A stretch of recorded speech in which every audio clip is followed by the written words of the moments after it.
Assalamualaikum warahmatullahi wabarakatuh. Halo semuanya, nama saya Adzahri Digrisania Wulandari. Saya mahasiswa UIN Sunan Ampel Surabaya, Fakultas Usuluddin dan Filsafat, Prodi Tasawuf dan Psikoterapi. Pada kesempatan kali ini, saya akan mempresentasikan hasil dari PPL saya selama 2 bulan lebih yang saya laksanakan sejak awal September hingga tengahan di bulan November. Saya melaksanakan PPL pada Klinik Hipnoterapi Theta Medica Surabaya. Sebelumnya saya berterima kasih kepada Master Sul selaku pendiri Theta Medica yang telah mengizinkan saya melaksanakan PPL di Theta Medica. Theta Medica merupakan klinik yang menyediakan pelayanan hipnoterapi dan konseling untuk klien dewasa dengan keluhan masalah kesehatan mental seperti anxiety, trauma, insomnia, overthinking, serta psikosomatis. Selain melayani klien dewasa, Theta Medica juga melayani klien anak susah makan, serta terapi perilaku bagi anak yang ADHD ataupun autism. Posisi saya saat PPL di Theta Medica sebagai asisten terapis, namun saya hanya diperkenankan untuk membantu klien anak, karena untuk hipnoterapi klien dewasa itu membutuhkan privacy.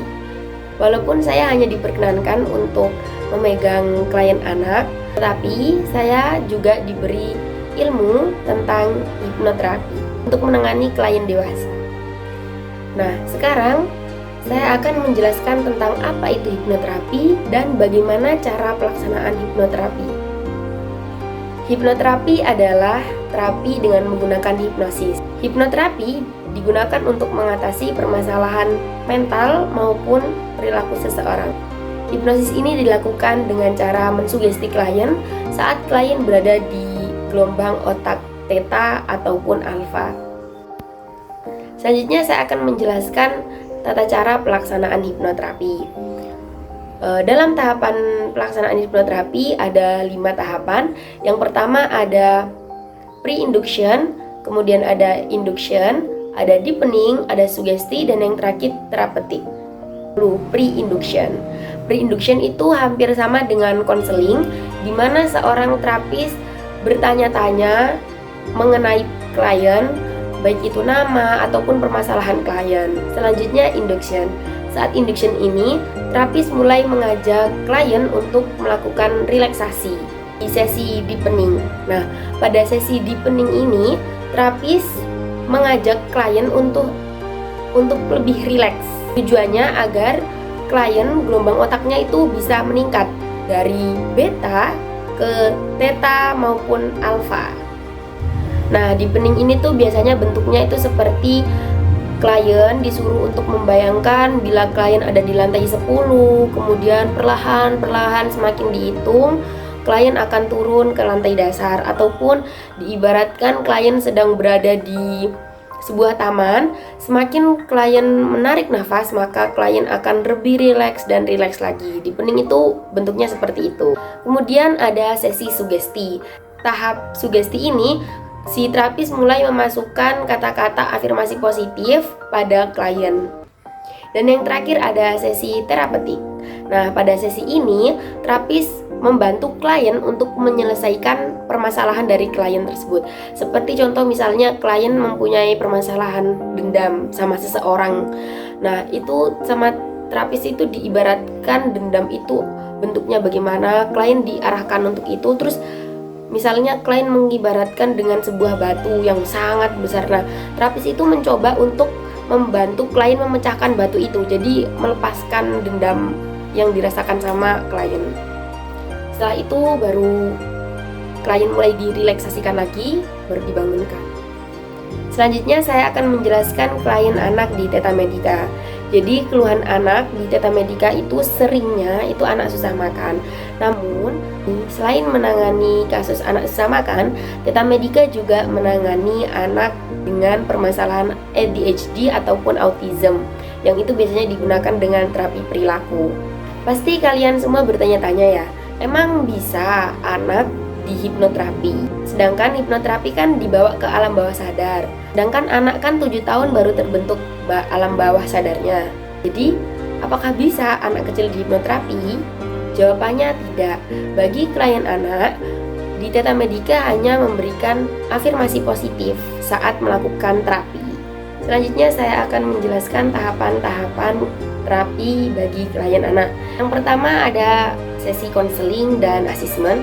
Saat sesi konseling dan asesmen ini, terapis mengajak anak dan orang tua untuk berkenalan. Kemudian orang tua diminta untuk menjelaskan keluhan pada anak.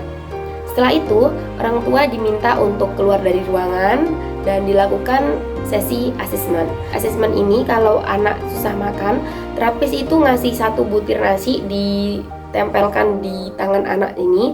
Biasanya kalau anak itu benar-benar susah makan, itu anaknya meraung-raung dan menangis. Biasanya terapis juga ngasih taruh 1 nasi, nyoba taruh nasi di bawah hidung sini, itu anaknya tuh mau muntah, mual-mual gitu.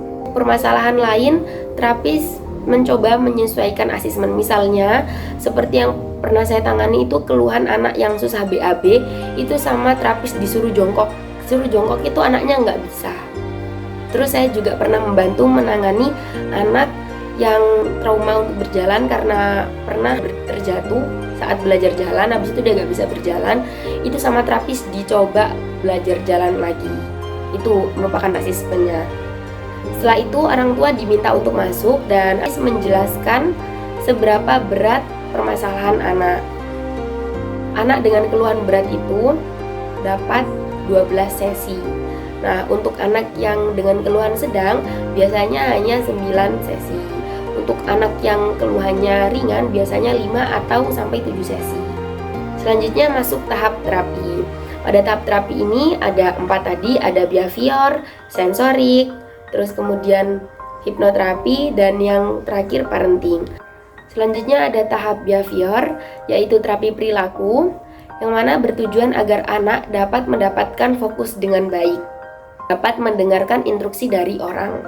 Hanya terapis meminta anak untuk mengikuti instruksi dari terapis.